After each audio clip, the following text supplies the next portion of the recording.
वालेकुम students, city high school में आपको खुशामदीद कहती हूँ। Chapter number 4 9th class cells and tissues हम लोग पढ़ रहे हैं और इसमें हम लोग सेल ऑर्गेनेलीज़ के बारे में पढ़ रहे थे। कुछ ऑर्गेनेलीज़ आपने पढ़ ली है। नेक्स्ट ऑर्गेनेली हम लोग जो आज पढ़ने जा रहे हैं, this is endoplasmic reticulum.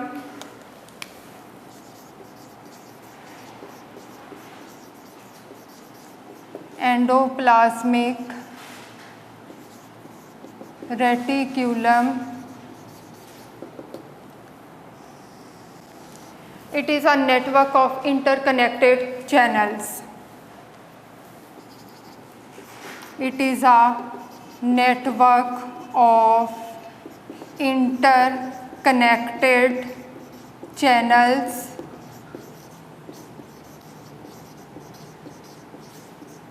which extends from plasma membrane and to nuclear envelope, which extends from plasma membrane or cell membrane to nuclear envelope. For example, this is cell membrane. पहले simple सा एक structure आपको बना के बता दूं, interconnected channels.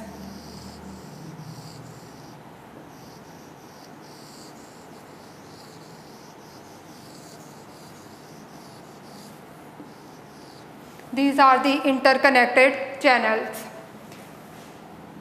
यहाँ पे न्यूक्लियस, न्यूक्लियर एनवेलप, उसके बाद इसका नेटवर्क जो है वो न्यूक्लियस के इर्द गिर्द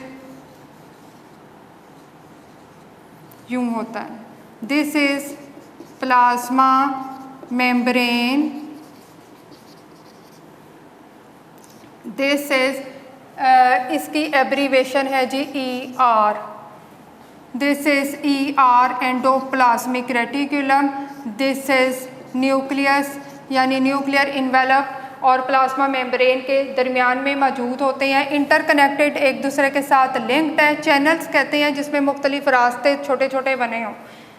तो ये है जी इसकी definition. It exist in 2 forms, यानी ER जो है इसकी 2 फॉर्म्स में ये एग्जिस्ट करता है।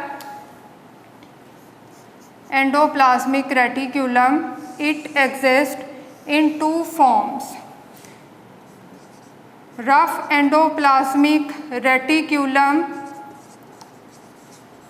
Rough endoplasmic reticulum. एब्रीवेशन एक दफ़ा क्लास आप पूरी लिखेंगे, उसके बाद नेक्स्ट टाइम आप उसको ER करके यूज़ कर सकते हैं। पहले आप उसको पूरा 1-2 दफ़ा लिखेंगे, फिर आप उसको यूज़ कर सकते हैं। दूसरा है smooth endoplasmic reticulum. Smooth endoplasmic reticulum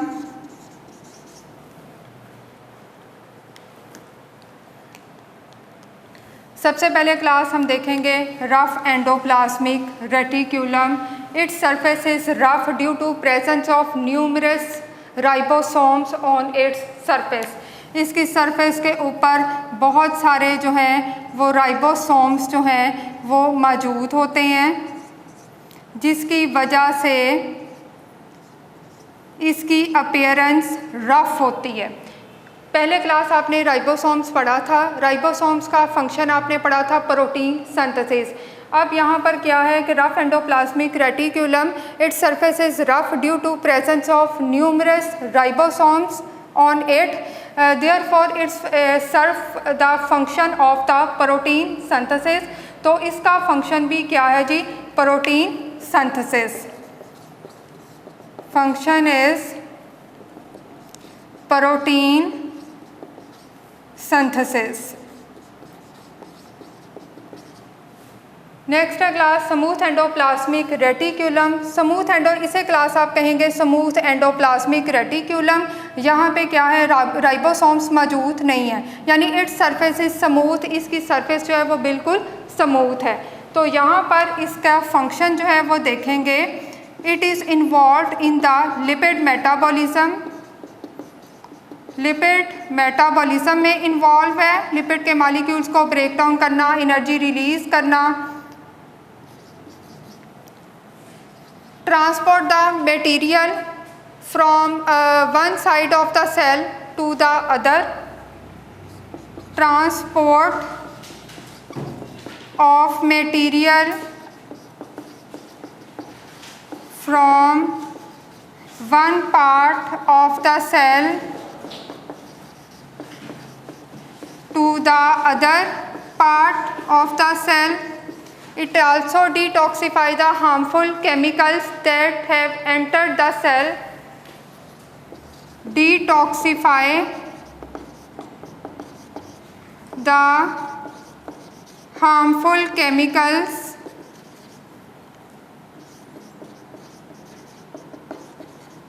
that have entered the cell. Class smooth endoplasmic reticulum के आपने 3 फंक्शन देखे। फंक्शन इसका सबसे पहले आपने देखा, it is involve in the lipid metabolism, it's surface is smooth, क्योंकि इसकी सरफेस के ऊपर राइबोसोम्स नहीं होते।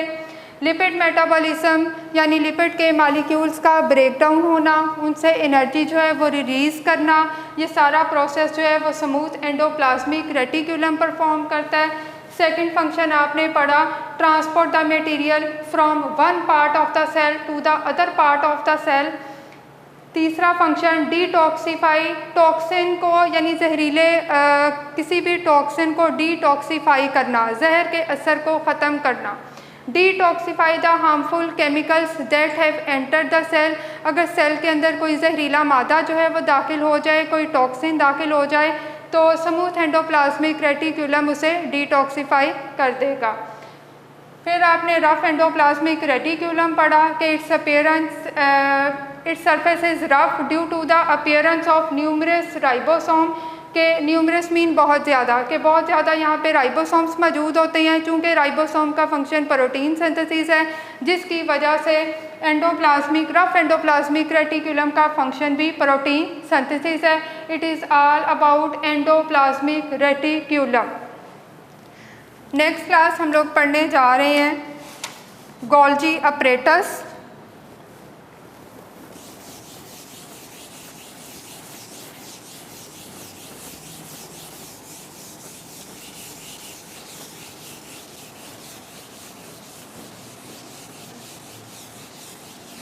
An Italian scientist, physician Camillo Golgi discovered a flattened sac-like structure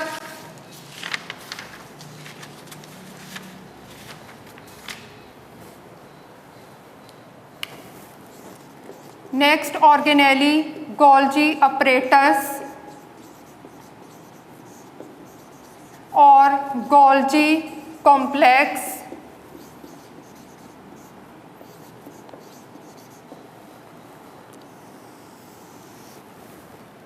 It is discovered by an Italian physician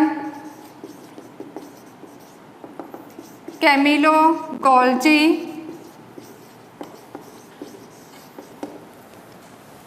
discovered Golgi complex. It is a flattened sac-like structure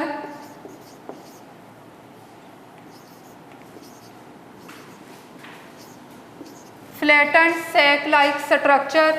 next organelle हम लोग start करने जा रहे हैं Golgi apparatus and और Golgi complex.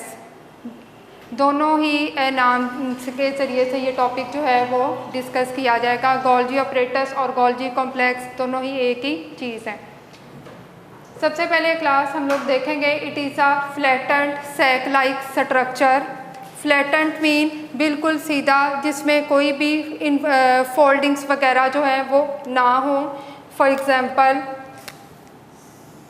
This is फ्लैटेंट, यानी इसमें कोई भी फोल्डिंग्स वगैरह जो है वो मौजूद नहीं है, बिल्कुल स्ट्रेट है, इसमें फोल्डिंग्स नहीं है, इसे हम लोग कहते हैं फ्लैट।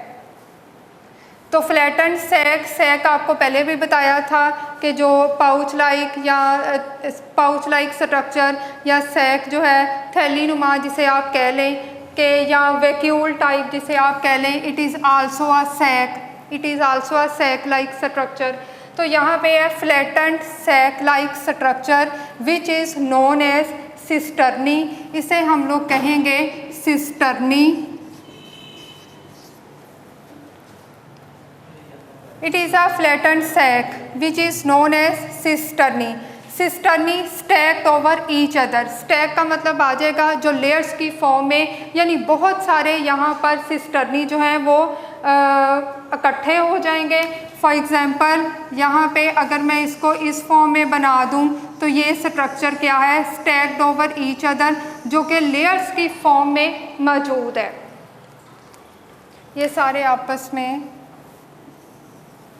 और दिस इज़ प्लाज्मा मेम्ब्रेन, यानी सेल मेम्ब्रेन के अंदर एक ऑर्गेनेली आप पढ़ने जा रहे हैं, गोल्जी अपरेटस। सबसे पहले मैंने आपको बता दिया it is a sac like structure, यानी इसमें कोई और फ्लैट है बिल्कुल, ठीक है, इसमें कोई भी इनफोल्डिंग्स वगैरह मौजूद नहीं है, इसलिए इसे कहेंगे flat structure. It is known as cisternae, इसे कहेंगे cisternae. Cisternae are stacked over each other, यानी बहुत सारे सिस्टर्नी अगर कंबाइन हो जाएं, इकट्ठे हो जाएं, तो उसे हम लोग जो है वो क्या कहेंगे, गोल्जी अपरेटस और Golgi complex. Cisternae stacked over each other, layers की फॉर्म में मौजूद होंगे, बहुत सारे कंबाइन हो जाएंगे, उस टाइम हम इसे कहेंगे गोल्जी कॉम्प्लेक्स और Golgi apparatus. It is discovered by a Italian physician Camillo Golgi. Camillo Golgi ने इसे डिस्कवर किया, जिसकी वजह से इसका नेम जो है वो गोल्जी है। साइंटिस्ट के नेम की वजह से इस ऑर्गेनेली का नाम जो है वो रखा गया। उसके बाद यहाँ पर नेक्स्ट हम इसका देखेंगे, ये था इसका स्ट्रक्चर के बाद देखेंगे कि इसका जो है वो फंक्शन क्या है। It modifies the molecule, change कर देता है मॉलिक्यूल्स को, modifies the molecules that comes from ER का स्ट्रक्चर अभी मैंने आपको पढ़ाया, इंटरकनेक्टेड चैनल्स, यानी जो मॉलिक्यूल्स हैं वो ER से आते हैं, एंडोप्लाज्मिक रेटिकुलम से आते हैं। इट मॉडिफाइज दैम, ये उन मॉलिक्यूल्स को क्या करेगा, मॉडिफाई कर देगा, मॉडिफाई के बाद उनको पैक करेगा एक मेम्ब्रेन में, यानी मेम्ब्रेन के अंदर उसकी क्या करेगा, पैकिंग कर देगा। अगर आसान अल्फाज में देखा जाए तो ये क्या करेगा कि मॉलिक्यूल्स जो एंडोप्लाज्मिक रेटिकुलम से आएंगे ये उनकी पैकिंग करेगा, ठीक है, और पैकिंग करने के बाद उनको क्या करेगा, सेल के अंदर जो है वो ट्रांसपोर्ट करेगा, सेल के अंदर यानी एक जगह से दूसरी जगह जो है वो उसे ट्रांसपोर्ट करेगा। अगर फूड मटेरियल चाहिए या सेल से बाहर जो है अगर उस मटेरियल या उस मॉलिक्यूल की ज़रूरत है तो वो प्लाज्मा मेम्ब्रेन से बाहर in the form of secretions जो है उसे एक्सक्रीट भी करेगा। तो यहाँ पे हम देखेंगे it modify the molecules comes from ER and pack them into membrane, उसे मेम्ब्रेन के अंदर जो है वो क्या करेगा, पैक कर देगा।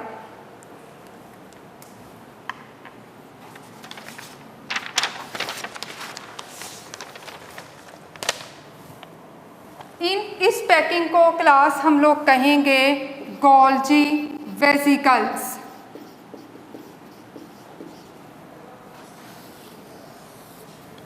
अब क्लास आप देखिएगा यहाँ पे स्ट्रक्चर में, फॉर एग्ज़ाम्पल ये मॉलिक्यूल्स हैं, ये मॉलिक्यूल्स हैं, मेम्ब्रेन के अंदर पैक हो गए, ये इनके अंदर जो है वो मटेरियल मौजूद है, गोल्जी कॉम्प्लेक्स के ज़रिए से ये मेम्ब्रेन के अंदर जो है वो यहाँ पर बाउंड हो गए।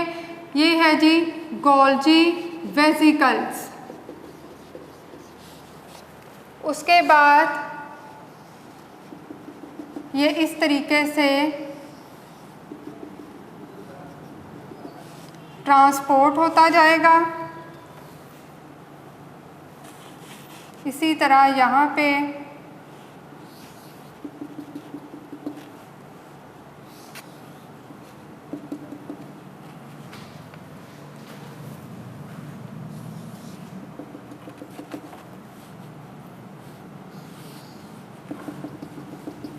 और ये सक्रीशंस की फॉर्म में class this is plasma membrane,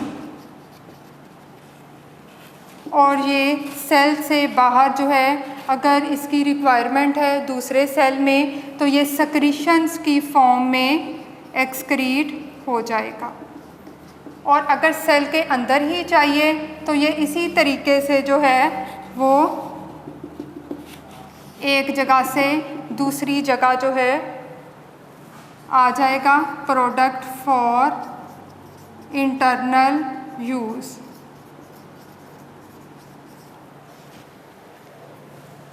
Golgi was awarded by Nobel Prize in 1906.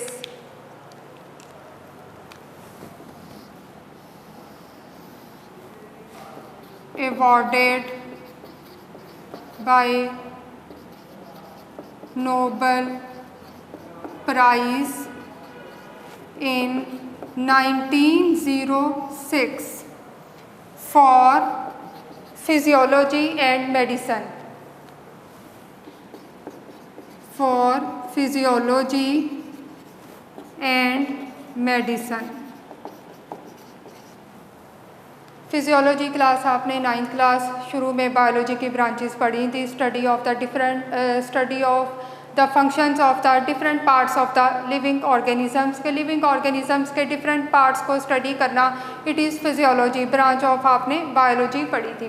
तो Golgi was awarded by Nobel Prize in 1906 for the Physiology and Medicine। MCQ के लिए इम्पॉर्टेंट है, डिटेल क्वेश्चन के लिहाज से पूरा जो है वो टॉपिक डायाग्रामेटिकली जो है वो एक्सप्लेन करना ज़रूरी है फुल मार्क्स हासिल करने के लिए। सबसे पहले आपने इसकी जो है वो डेफिनेशन देखी, आपने सिस्टर्नी पढ़ा, फ्लैटेंड सैक लाइक स्ट्रक्चर पढ़ा, बहुत सारे सिस्टर्नी जो हैं स्टैक्ड ओवर ईच अदर यूँ लेयर्स की फॉर्म में इकट्ठे हो गए। इस पूरे को आपने गोल्जी अपरेटस या गोल्जी कॉम्प्लेक्स कहा। इस पूरे अपरेटस को हम लोग क्या कहेंगे? Golgi complex. Golgi complex. This is the function of Golgi apparatus. Diagram के नीचे आप लिखेंगे function of Golgi complex. Bio में डायग्राम बनाने के बाद आप उसको नीचे उसका पूरा जो है वो हेडिंग जो है आप नीचे की जानिब उसको लिखेंगे function of Golgi apparatus. It is all about the Golgi apparatus. Next class organelle हम लोग पढ़ेंगे।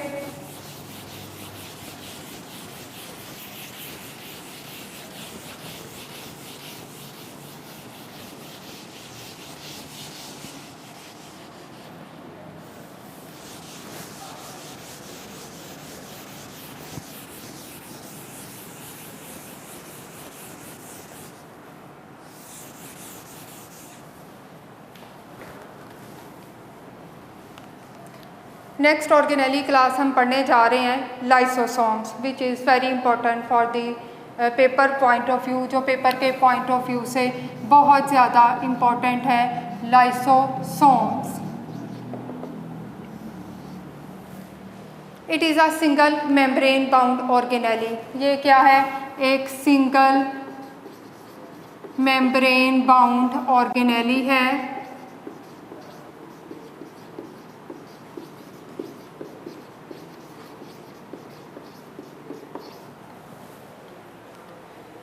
It is discovered by a Christian scientist René Dittov. He discovered lysosomes. Lysosome is a single membrane bound organelle. For example, ये है single membrane bound organelle. This is lysosomes. Lysosomes contain strong digestive enzymes. इसके अंदर क्या मौजूद होता है? Strong digestive enzymes. ये enzymes क्या करते हैं? These enzymes break down the food material and waste material within the cell. Break down food and waste material.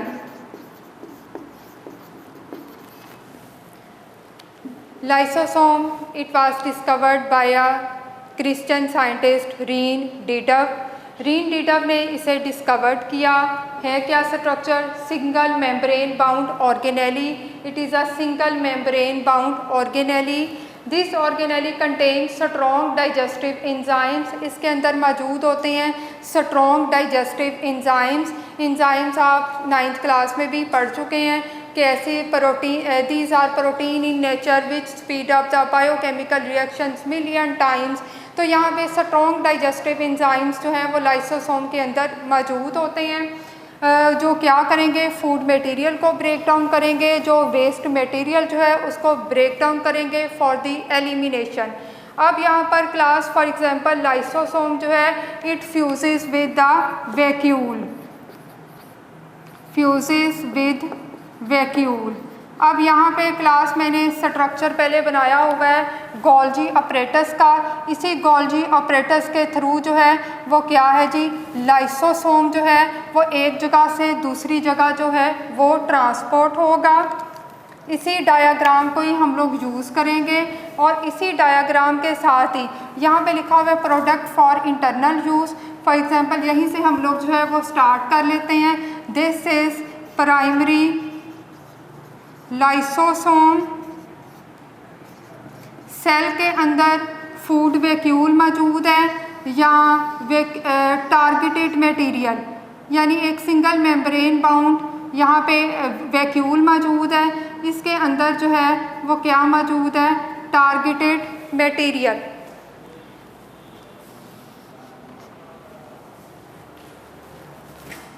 This is vacuole. इस वैक्यूल के अंदर क्या मौजूद है? फूड मटेरियल आप कह सकते हैं या वो कह सकते हैं टारगेटेड मटेरियल इसके अंदर मौजूद है. अब क्या होगा? ये लाइसोसोम और यहाँ पर वैक्यूल जो हैं वो दोनों ही आपस में कंबाइन हो जाएंगे. Primary lysosome fuses with the vacuole.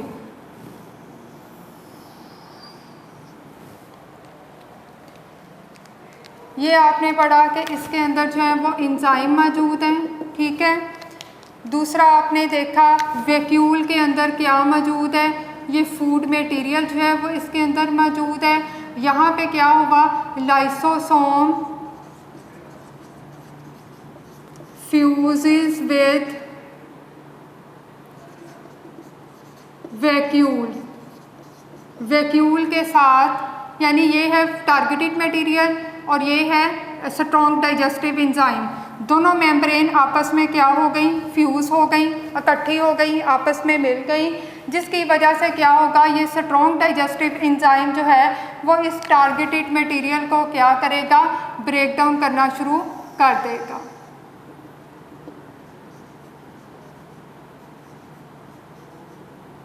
ये उसके पीसेस जो हैं वो होना शुरू हो जाएंगे.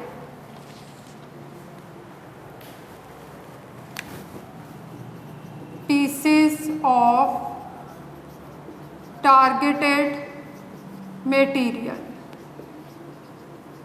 It is all about the lysosome. Class आपने गोल्जी ऑपरेटर्स की डायग्राम ही इसमें पहले बनानी है, क्योंकि हमने लाइसोसोम को एक जगह से दूसरी जगह ट्रांसपोर्ट करवाना है जहां उसकी ज़रूरत है। उसके बाद क्या हुआ, फूड वैक्यूल जो है जिसके अंदर फूड मटेरियल मौजूद है वो इस लाइसोसोम के साथ क्या करेगा, कंबाइन हो जाएगा, मिल जाएगा, फ्यूज़ हो जाएगा। उसके बाद ये एंजाइम जो है ब्रेक डाउन करेगा इस टारगेट मटेरियल को, इस फूड मटेरियल को स्मॉल पीसेस में। This is the pieces of the targeted material. अब आपकी बुक में क्लास एक क्वेश्चन ये भी लिखा है, if lysosome burst in the cell, अगर सेल के अंदर लाइसोसोम बस्ट हो जाए व्हाट हैपन्स, इसका नुकसान क्या होगा। यहाँ पे तो अगर जो है लाइसोसोम जो है वो सेल, लाइसोसोम एक ऑर्गेनेली है, इस ऑर्गेनेली के अंदर आपने पढ़ा स्ट्रॉन्ग डाइजेस्टिव एंजाइम मौजूद हैं जो फूड मटेरियल और वेस्ट मटेरियल को ब्रेक डाउन करते हैं इनटू स्मॉल पीसेस। तो यहाँ पर फूड मटेरियल को ब्रेक डाउन करते हैं फॉर डाइजेशन और वेस्ट मटेरियल को ब्रेक डाउन करते हैं for the elimination from the cell. तो अगर जो है लाइसोसोम सेल के अंदर बस्ट हो जाएगा तो उसके नतीजे में ये स्ट्रॉन्ग डाइजेस्टिव एंजाइम जो हैं ये पूरी सेल बॉडी के अंदर रिलीज़ हो जाएंगे और सेल के जो ऑर्गेनेलीज़ हैं, जो सेलुलर कंपोनेंट्स हैं, उनको ब्रेक डाउन करते जाएंगे। उसके बाद ये सेल को डैमेज कर देंगे और फिर एडजेसेंट सेल जो इसके साथ सेल होंगे और टिश्यूज़ वगैरह होंगे उनको आहिस्ता आहिस्ता ये डैमेज करते जाएंगे। It is all about the lysosome. Class आज आपने ऑर्गेनेली जो है 3 ऑर्गेनेलीज आपने पढ़े, जिसमें आपने एंडोप्लाज्मिक रेटिकुलम पढ़ा, उसके बाद आपने गोल्जी ऑपरेटर्स पढ़ा, फिर आपने लाइसोसोम जो है वो पढ़ा। डीडर was awarded by Nobel prize in 1974 for the physiology and medicine.